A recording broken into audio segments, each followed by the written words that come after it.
Welcome, engineers. Today we're looking at the Cube Density Interactive Calculator, a specialized tool for solving material property calculations when working with cubic geometries. Whether you're designing components, verifying material specifications, or calculating loads for cubic structures, this calculator eliminates manual computation errors and handles unit conversions automatically. Let's examine the inputs. First, we have the calculation mode dropdown with 5 options. Calculate density from mass and side length, calculate mass from density and side length, calculate side length from mass and density, calculate volume from side length, and calculate total mass from density, side length, and quantity.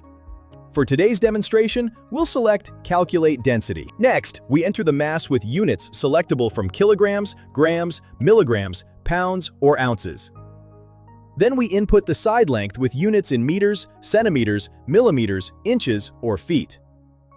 The density field allows input with units of kilograms per cubic meter, grams per cubic centimeter, pounds per cubic foot, or pounds per cubic inch.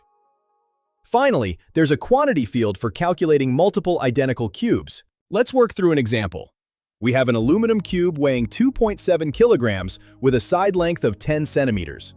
I'll enter 2.7 in the mass field, select kilograms, enter 10 for side length, select centimeters, and click Calculate. The results show density as 2,700 kilograms per cubic meter, confirming aluminum's typical density.